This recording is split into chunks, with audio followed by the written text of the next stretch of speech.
कि भक्तमाल की कथा है, इसलिए एक एक भाव बहुत विस्तृत रूप से आचार्य चरणों का प्रस्तुत हो ये जरूरी नहीं है। जो मूलतः दूसरों में भक्ति का संचार करे वही भाव यहां कहे जाएंगे। श्री रामानुजाचार्य जी कौन है? जितने भी आचार्य चरण पृथ्वी पर पधारे हैं ये निश्चित ही ठाकुर जी के ही कोई अनुचर आते हैं, ठाकुर जी ही किसी को भेजते हैं या ठाकुर जी स्वयं आते हैं। ऐसे ही श्री रामानुजाचार्य जी कौन है? ये शेषावतार हैं, भगवान के शेषनाग। ठाकुर जी पौड़े हैं शेषनाग के ऊपर, और तभी ठाकुर जी को हम जीवात्माओं की स्थिति पर बड़ी चिंता हुई। तो सबसे समीप रहने वाले श्री शेषनाग भगवान बोले कि भगवान आप बड़े चिंतित लग रहे हैं, क्या बात है? तो ठाकुर जी कहते हैं कि हमको जीवात्मा पर बड़ी दया आती है कि इनका उद्धार कैसे होगा, इनका कल्याण कैसे होगा। तब शेषनाग भगवान बोले आप आज्ञा करें। बोले आज्ञा तो कुछ नहीं है, बस हम आपसे एक ही चीज चाहते हैं कि आप जाइए। आप हमारे बहुत समीप रहते हैं, हम पूरे दिन आप पर ही पौड़े रहते हैं, आपको हमारा बड़ा सामीप्य प्राप्त है, तो निश्चित ही आपकी क्रिया हमसे मिलती जुलती होगी और हमसे विशिष्ट भी हो सकती है। तो कृपा कर आप पृथ्वी पर जाइए और जीव कल्याण कीजिए। तब श्री वैष्णव परंपरा में श्री रामानु स्वामी जी महाराज का आज से लगभग 1000 वर्ष पूर्व प्रादुर्भाव हुआ, और उन्होंने भक्ति की रक्षा के लिए शास्त्र सम्मत बातें कह करके, और उस काल के जो लोग धर्म शास्त्रों को विध्वंस करने में लगे थे उनसे लड़ करके, अपनी बातें रख करके हमारे वैदिक सनातन धर्म और श्री वैष्णव परंपरा को सुरक्षित किया। लेकिन हम आचार्य चरणों के संपूर्ण चरित्र से पूर्व इस परंपरा के प्रथम आचार्य के भाव से प्रारंभ करेंगे। बहुत ध्यान से सुनिएगा, हम जगह जगह से भाव ढूंढ ढूंढ के लाए हैं, आप सबके बीच में कह सकें, बता सकें। बहुत सावधानी रखिएगा। भगवान के एक नित्य पार्षद हैं और उन पार्षद का नाम है श्री विश्वक्सेन जी महाराज, जो ठाकुर जी के नित्य पार्षद भी हैं और ठाकुर जी जैसे ही हैं। श्री विश्वक्सेन जी, विश्वक्सेन जी महाराज पृथ्वी पर सटकोप स्वामी जी के रूप में प्रकट हुए, जो कि श्री वैष्णव परंपरा के प्रथम आचार्य हैं, श्री सटकोप स्वामी जी महाराज। दूसरे भगवान के जो गरुण जी हैं, श्री गरुण जी महाराज मधुर कवि जी के रूप में पृथ्वी पर प्रकट हुए। ये दो नाम याद रखिएगा, एक सटकोप स्वामी जी और दूसरे श्री मधु कवि जी, मधुर कवि जी। तो भगवान के जो गरुण जी हैं वे मधुर कवि जी के रूप में प्रकट हुए, और श्री विश्वक्सेन जी महाराज वो सटकोप जी के रूप में प्रकट हुए। सटकोप जी के प्रादुर्भाव का चरित्र बहुत सुंदर है। सबसे आश्चर्यजनक बात यह है कि आपका पृथ्वी पर आगमन कब हुआ था? जब ठाकुर जी को यहां से लीला प्रस्थान किए। लो, ठाकुर जी प्रसन्न हो रहे हैं कि हमारे प्रियजनों के चरित्र गाए जा रहे हैं। बहुत ध्यान से सुनिएगा, बहुत सावधानी से सुनिएगा। दक्षिण भारत में अधिकतर हमारी संप्रदाय विस्तृत है, उत्तर भारत में इतनी विस्तृत नहीं है। उसके पीछे भी कारण है कि हमारे श्री वैष्णव संप्रदाय के अधिकतर ग्रंथ या तो तमिल भाषा में हैं या फिर प्योर संस्कृत में हैं। हिंदी काव्य में उनका इतना अनुबंध नहीं है, इसलिए उत्तर भारत में श्री वैष्णव परंपरा इतनी विस्तृत नहीं है, पर फिर भी बहुत विस्तृत है। दक्षिण भारत में जाएंगे तो वहां अन्य संप्रदाय आपको दिखेंगी ही नहीं। वहां हर जगह मंदिर में आपको लाल श्री तिलक दिखेगा, श्वेत ऐसे तिलक दिखेगा, अधिकतर यही संप्रदाय का स्वरूप आपको दिखेगा। और श्रीमद् भागवत जी भी इस बात की पुष्टि करती है कि भक्ति का प्रादुर्भाव दक्षिण में होता है। उत्पन्ना द्रविड़ेशाहम वृद्धिम कर्णाटके गताम क्वचित क्वचिन महाराष्ट्रे गुर्जरे जीर्णताम गतः। तो दक्षिण भारत में एक राजा हुए, उनका नाम था करिमारन। तो श्री करिमारन राजा जो थे, ये राम नाम में बड़ी निष्ठा थी इनकी, राम राम राम राम जपते ही रहते थे। इनकी पत्नी का नाम था रानी उड्डयनंगई, दक्षिण भारतीय नाम है उड्डयनंगई। तो करिमारन राजा और इनकी पत्नी रानी उड्डयनंगई, ये दोनों भगवत परायण भक्त थे। राजा दिन रात राम नाम के आश्रय में ही रहते थे। रानी अपने पति के आश्रित रहती थी। एक दिन दोनों राजा और रानी कहीं जा रहे थे मार्ग में, तभी आपको शंख चक्र गदा पद्मधारी श्रीमन नारायण भगवान का एक सुंदर मंदिर दिखाई दिया। बहुत सावधानी से सुनिएगा। बड़े हमने कहा ना, भागवत जी में इधर उधर देख लो तो कोई बात नहीं है, पर भक्तमाल जी का तो एक एक शब्द सुनिए, नहीं तो आपके चित्त से भाव जा सकता है। तो एक बार आप दोनों जा रहे थे, तभी आपने देखा कि एक मंदिर में सुंदर श्री विग्रह ठाकुर जी का विराजमान है, और उस विग्रह को देख करके रानी वहीं रुक गई।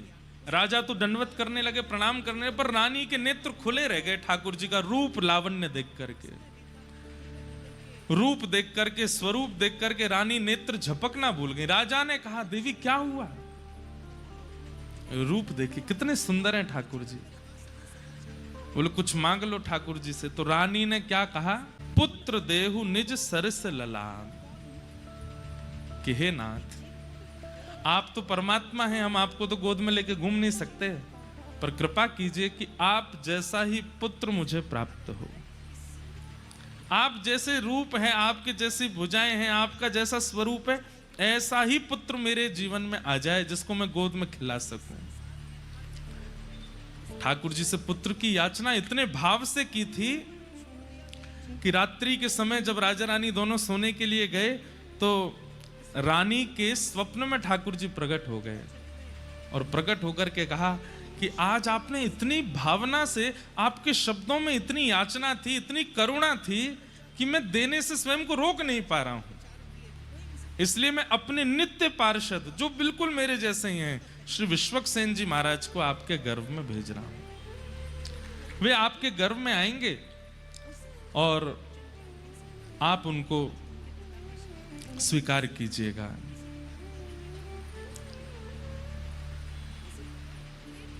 गर्भ में श्री विश्वक्सेन जी आ गए, लेकिन इनका नाम सटकोप क्यों हुआ? पृथ्वी पर आते इनका नाम सटकोप क्यों पड़ा? उसके पीछे इतनी सुंदर कथा है। श्रीमद् भागवत जी में एक वेद स्तुति आती है, और वहां वेद स्तुति में बताया जाता है कि जब हम लोग अपने मां के गर्भ में होते हैं तो ठाकुर जी से नित्य प्रार्थना करते हैं कि हे ठाकुर जी, एक बार इस गर्भ से मुझे बाहर कर दीजिए, मैं आपको वचन देता हूं, मैं जीवन में इस गर्भ में ना आना पड़े ऐसी कोई क्रिया नहीं करूंगा। लेकिन जैसे ही बालक का जन्म होता है तो गोस्वामी जी कहते हैं कि पृथ्वी पर आते ही माया उसको पकड़ लेती है, माया उसको खींच लेती है। सब लोग इधर ही देखना, सुनना।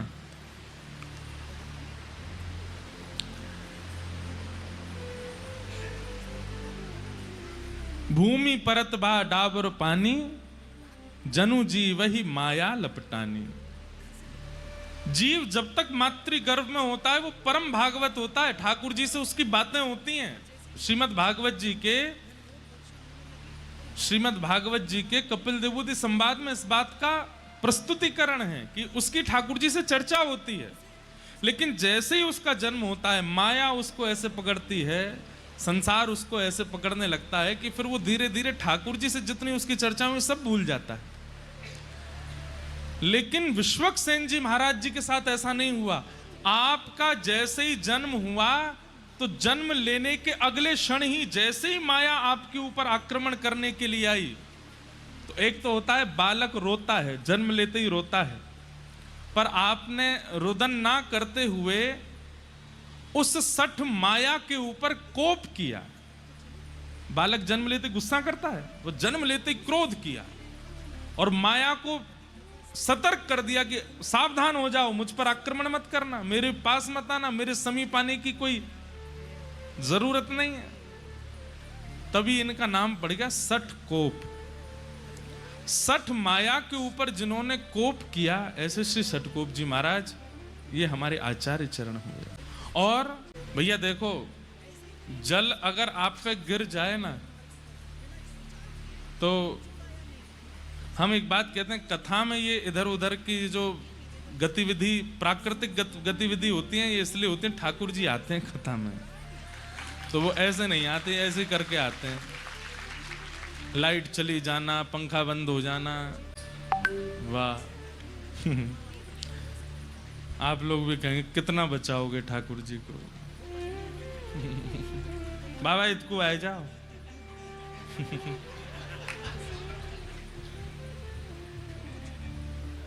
क्या बता रहा था मैं? हाँ, तो आपका नाम सठकोप क्यों पड़ा? क्योंकि सठ माया के आते ही आपने उसके ऊपर कोप किया और उसको कह दिया, संसारी जीवों पर अपनी माया चलाना, मेरे ऊपर तुम्हारा आक्रमण नहीं हो सकता। इसलिए आपका नाम सठकोप हुआ। सठकोप जी का जन्म हुआ, पर जन्म लेते ही इन्होंने अपनी माता जी का दुग्धपान भी नहीं किया। 10 दिन तक दुग्धपान नहीं किया। और जब 10 दिन तक दुग्धपान नहीं किया तो माताजी पिताजी बड़े चिंतित हो गए। खूब चेष्टाएं की, खूब याचनाएं की, खूब नियम बनाने का प्रयास किया, लेकिन नहीं पिया दुग्ध। तो माता पिता ने सोचा कि शायद ये बालक जीवित नहीं है, कोई चेष्टा कर नहीं रहा है। तो श्री सठकोप जी को एक पास के मंदिर के एक इमली का वृक्ष था, वहीं नीचे लिटा करके माता पिता वहां से निकल गए। वो तो यही चाह रहे थे, माया में फंसने थोड़ी आए हैं, वो तो जीव उद्धार करने के लिए आए, हम लोगों के कल्याण के लिए आए हैं। इमली के वृक्ष के नीचे ही आप रहे। अब आप विचार करिए कितने दिन रहे होंगे वहां। 13 वर्ष तक वहीं रहे। जन्म लेने के 10 दिन बाद से लेके 13 वर्ष तक वहीं बैठ करके आप हरि शरणागति, हरि भजन करते रहे, हरि स्मृति करते रहे। दूसरी भाव, हमारे श्री वैष्णव संप्रदाय में श्री सठकोप स्वामी जी ऐसे महापुरुष हुए जो कि श्री किशोरी जी के भाव से युक्त थे, श्री राधा रानी के भाव से। आप निरंतर श्री राधा रानी के भाव में ही निमग्न रहते थे, किशोरी जी का स्मरण करते रहते थे। ऐसा कहते हैं कि आपके जो पद हैं वो विशेष रूप से या तो संस्कृत में होंगे या दक्षिणी भाषा में हैं, इसलिए उनका भाव तो गा पाना मेरे लिए मुश्किल था। तो हमने पिछले साल जो लोग कथा में आए थे उनको पता होगा, हमने कहा था कि अपने रामानुज संप्रदाय में पद हम निवेदित करेंगे अपने आचार्यों को लिख करके। तो आज एक पहला पद लिखा है हमने अपने संप्रदाय के आचार्यों के लिए। श्री सठकोप स्वामी जी, आपकी स्थिति कैसी है? आप किशोरी जी से याचना करते हैं, किशोरी जी का चिंतन करते हैं, और कभी तो आप भाव से अयोध्या पहुंच जाते हैं और अयोध्या में जाकर के आप देखते हैं कि हाथी की सवारी पर श्री राघवेंद्र सरकार बैठे हैं, बड़े बड़े ऋषिजन आगे पीछे चल रहे हैं, कोई चमड़ उड़ा रहे हैं, कोई पंखा चल रहे हैं, जिसके कारण राघव जी का मुखमंडल दिख नहीं रहा। तो सठकोप जी इतने व्याकुल हो जाते हैं कि राघव मुझे दिख क्यों नहीं रहे। आप स्वयं वहां पहुंचे नहीं है, मानसी में वहां पहुंच जाते हैं। तभी आप विचार करते हैं कि अयोध्या के तो राजा हैं, ये राजा तो आसानी से मिलते नहीं हैं, लाला के पास चलो। तो तुरंत मानसी में ही आप वृंदावन पहुंच जाते हैं और वृंदावन जाकर के आप लाला का स्मरण करते हैं। तभी आप क्या देखते हैं अपनी मानसी में? एक गोपी खूब सारी गैयान को गोबर एक पात्र में भर के थाड़ी है। वैसे तो नित्य गोबर उठा लेती है, लेकिन आज उसको पता चल गया है कि इसी मार्ग से श्याम सुंदर आने वाले हैं। तो मन में विचार कर रही है कि मैंने कछु ऐसा नाटक करूं कि लाला को मेरे पास आनो पड़े। तो नीचे परात रखी है गोबर की और वहां में हाथ लगाए करके ऐसे, अरे ये तो बड़ो भारी है, मोते तो उठ ही नहीं रहो, अरे कोई नेक आए के या को उचवाए दो या को नेक उठवाए दो। सतकोप स्वामी जी के मानसी में ये चिंतन होता है। इतने में ही दूर गैया चराते हुए आ रहे श्याम सुंदर, उनको देख करके तो वो गोपी और नाटक करती है, ऐसे उठाते उठाते गिर जाती है, अरे ये तो बड़ो भारी है, आज तो कोई मेरी मदद करे ही ना रो, या को कौन उछवाए को। इतने में ठाकुर जी आए, बोले मैं उछवाए दूं। तो गोपी तो है 80 वर्ष की और लाला है 5 वर्ष को, नेक 100। ठाकुर जी कह रहे हैं मैं उछवाए दूं। सतकोप स्वामी जी दूर खड़े खड़े देख रहे हैं और तभी गोपी के हाँ लाला उछवाए दे। तो ठाकुर जी भुजा लगा करके उसमें प्रयास कर रहे हैं उठवाने का, और गोपी से तो उठता बनता है, वो तो जानबूझ के नाटक कर रही है। तो जैसे ठाकुर जी ने हाथ लगाया तो गोपी ऐसे उठाने लगी। इतने में ठाकुर जी मन में विचार किए, मैंने तो जोर ही ना लगाया, भी उठ कैसे गए हो। ठाकुर जी समझ गए, बोले ओहो जे गोपी नाटक कर रही है मेरे आगे। सो ठाकुर जी ऐसे करते करते, अब वो गोपी देख रही है ठाकुर जी की और चाह रही है गोबर का भाव, और दूर खड़े सतकोप स्वामी जी मानसी में दर्शन कर रहे हैं। और जैसे उचाते उचाते नेक ऊपर लाई तो इतने में ठाकुर जी उसको दिखा देते हैं, मैंने तो स्पर्श ही ना किया, अपने आप ही उठ रही है। जैसे उठाने लगे तो ठाकुर जी ठाड़े के बोले, हेरी गोपी तू नाटक क्या कर रही। तो गोपी ने सिर पर, मैंने तो नहीं किया नाटक। बोले अच्छा, मैंने तो जोर ही ना लगाया, या मैं फिर उच कैसे गई ऊपर तक। और दूसरी बात, मैंने जोर लगाया भी होगा तो तेरी कमर तक मेरे हाथ आमे, वाते ऊपर कैसे चली गई जी। तो गोपी बोली नहीं नहीं वो तो ऐसे ही आ गई। बोले नहीं नहीं बता, ठाकुर जी ने वहां को एक हाथ पकड़ लिया। बोले मैं बता के जा, तो झूठ कैसे बोल रही यहाँ पे। सतकोप स्वामी जी के नेत्र सजल हो रहे हैं, अब क्या करेंगे ठाकुर जी। तो गोपी का हाथ छोड़ नहीं रहे, बोले मैं बता के जा। अब गोपी यही तो चाह रही थी, मुझसे बात करें, मेरे सामने खड़े हो, मेरा हाथ पकड़ लें। ठाकुर जी जब हल्ला मचाने लगे, मधुमंगल श्रीदामा जल्दी आओ, देखो जे गोपी कैसा नाटक करे। इतने में गोपी वहां से बचवे के काजे अपने जो परात है का जहां में गोबर भरो पड़ो, बात टेढ़ो करके ठाकुर जी पे ही डाल दे। तो सिर ते लेके नीचे तक ठाकुर जी गोबर में सन गए, और जैसे ही गोबर में सने तो हाथ छोड़ दिया, गोपी माते भाज गई। और श्री सतकोप स्वामी जी इस लीला का दर्शन करके चरणों में प्रणाम करते हैं। सोचिए, माया पर कोप किया उन्होंने, लेकिन भावना से कितने सरल हैं, मानसी से कितने निर्मल हैं। इसलिए आपका निजी नाम नम्मालवार, आपका प्रकट नाम तो है श्री सतकोप, पर हमारे जैसे यहाँ पे अष्ट सखा होते हैं ना उत्तर भारत में, ऐसे दक्षिण में ठाकुर जी के आलवार हैं, भक्तों को ही आलवार कहा गया। तो आप जो हैं वो नम्मालवार आपका नाम है आलवारों में। आप किशोरी जी के ध्यान में ही रहते, श्री जी के ध्यान में ही रहते। एक बार की बात है कि उखल बंधन लीला जो भागवत जी में आती है ना, मैया ने लाला बांध दियो, आप कथा सुन रहे थे और कथा में जैसी उखल बंधन लीला सुनी, सुनते ही मूर्छित हो गए। किस बात से मूर्छित हो गए? बोले मैया लाला से यूं कहेगी, आज तो को रोटी नहीं मिलेगी, आज तो को मक्खन नहीं मिलेगा। तो मैया के इस कोप को ठाकुर जी कैसे ले रहे होंगे? ठाकुर जी कितने सरल हैं, कितने सहज हैं, कितने निर्मल, उन पर कोप कर रही है मैया। इस भावना को सोच करके आप वहीं मूर्छित हो गए कि मैया ने लाला उखल में क्यों बांध दिए, इतने कोमल से लाला क्यों बांध दिए। बंधुओं, 1 घंटा, 1.5 घंटा, 2 घंटा की मूर्छा तो समझ आती है, 6 महीने तक नहीं उठे, मूर्छित ही रहे। लोग उठा करके ले गए, जल का छिड़काव किया, क्या नहीं किया, लेकिन आपकी ध्यान समाधि भावना ऐसी, बस नेत्रों से अश्रु गिरते जा रहे हैं और मूर्छा अवस्था में 6 महीने तक। फिर 6 महीने बाद किशोरी जी ने ललिता जी से आज्ञा की कि आप जाओ, और श्री ललिता जी आई और उन्होंने आकर के श्री सतकोप स्वामी जी को पुनः चेतना कराई। ऐसे हमारे रामानुज संप्रदाय के श्री सतकोप स्वामी जी महाराज। तो ये जब मैं कथा पढ़ रहा था तो मेरे मन में आई कि एक पद आज सबसे पहले हमारे आचार्य चरणों के लिए गा दें। हम तो ब्रजवासी हैं और ब्रजवासी बिना पदन के तो रह में ही ना है, आप सबन को पता है।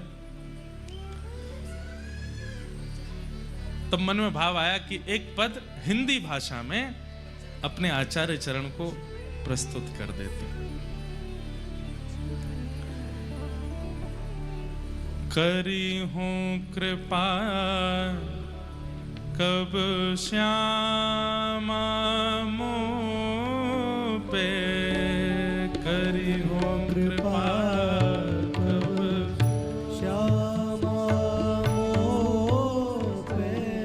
श्री सतकोप स्वामी जी गा रहे हैं। अच्छा, एक और बात तो बताने ही भूल गया मैं। जब आपका प्रादुर्भाव हुआ तो बालक जन्म लेते ही रोता है, पर आपके रोने का कारण ये नहीं था कि मुझे दूध पिला दीजिए या बालक को प्रसव पीड़ा हुई है इसलिए वो रो रहा है। नहीं, आप इसलिए रोए क्योंकि भगवान के लीला पूरी करने के मात्र 15-20 साल बाद ही आपका जन्म हुआ था। श्री कृष्ण धरा धरती से लीला पूरी करके चले गए और ठाकुर जी के जाति कलयुग प्रारंभ हुआ, और कलयुग के प्रारंभ होने के 15-20 साल के अंतराल में ही आपका जन्म हुआ है। तो आप इसलिए रोए कि मेरा जन्म इतने साल पहले क्यों नहीं हुआ, जब ठाकुर जी पृथ्वी पर थे तब मैं क्यों नहीं आया। ये मेरा दुर्भाग्य कि मैं आज क्यों आया हूं, ये इतना समय क्यों लगा मुझे आने में। तो आचार्य चरण का भाव है और उन्होंने ही चित्त में दिया है। सब लोग गाइएगा। करी हूं कृपा कब श्यामा मोह पे, करी हूं कृपा कब श्यामा मोह पे, करी हूं कृपा कब श्यामा मोह पे, करी हूं कृपा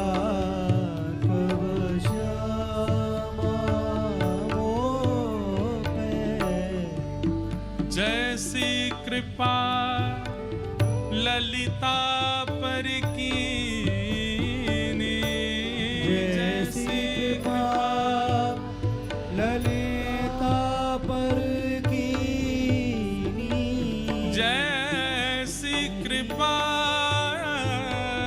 ललिता पर कीनी, जैसी कृपा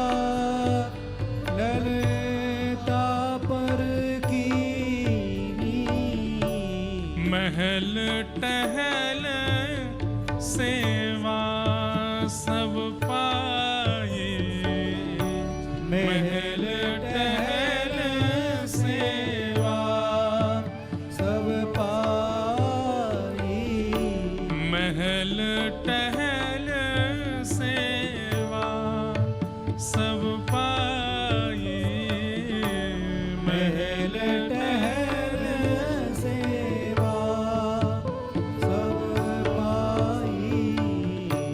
खरी हूं कृपा कब श्यामा मोह पे, खरी हूं कृपा कब श्यामा मोह पे, खरी हूं कृपा कब श्यामा मोह पे, खरी हूं कृपा कब श्यामा।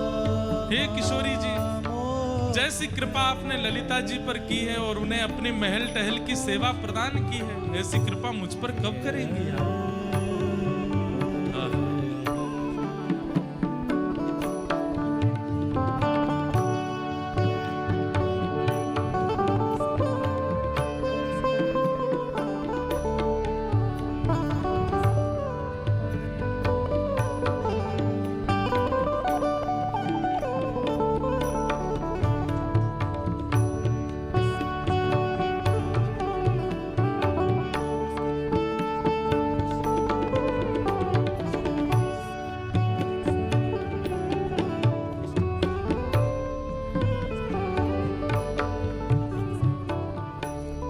जैसी कृपा विशाखा सो करी, जैसी कृपा विशाखा सो करी, जैसी कृपा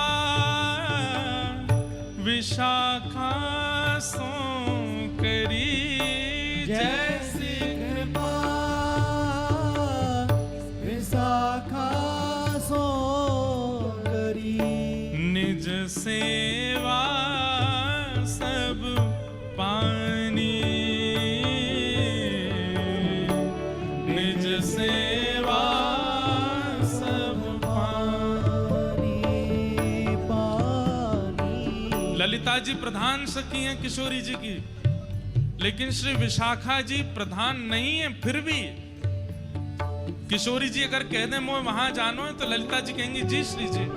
किशोरी जी कह दें मुझको वहां बैठना हो तो ललिता जी कहेंगी ठीक है श्री जी।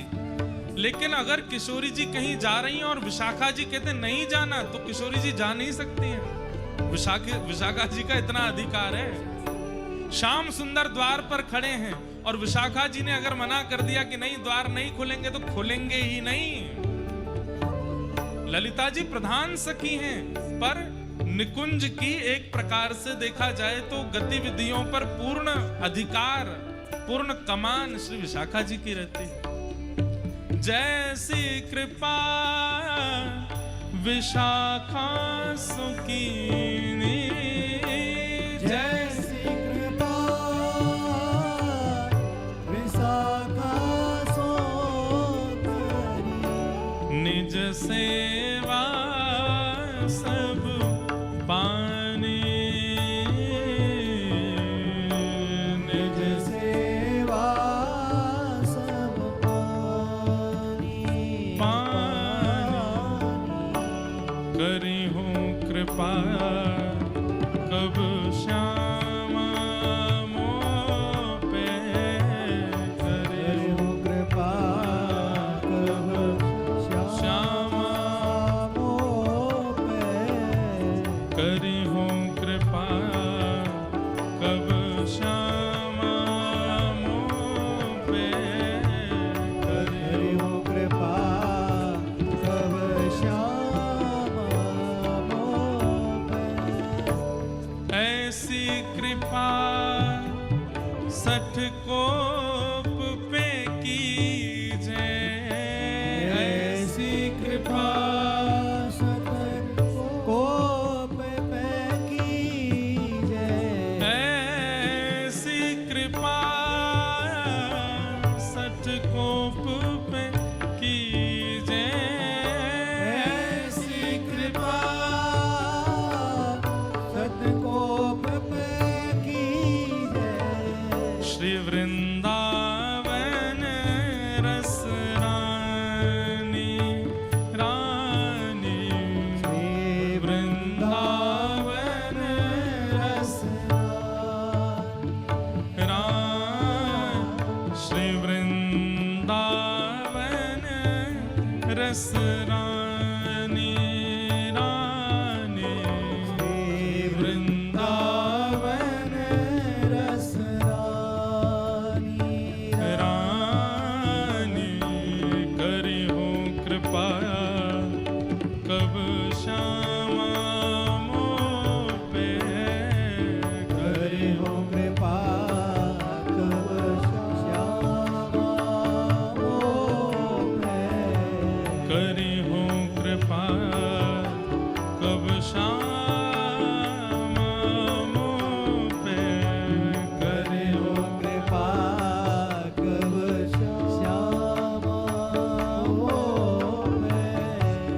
जैसी कृपा ललिता पर कीनी, जैसी कृपा ललिता पर कीनी, महल टहल सोई पानी, पानी महल टहल सो पानी, पानी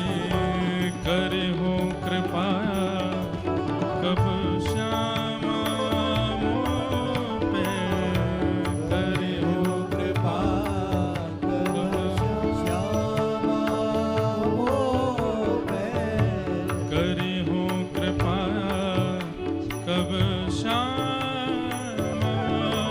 पे करे हो कृपा कब श्यामा हो पे। श्री सटकोप स्वामी जी महाराज की जय। आचार्य चरण ऐसे किशोरी जी का स्मरण करते हैं।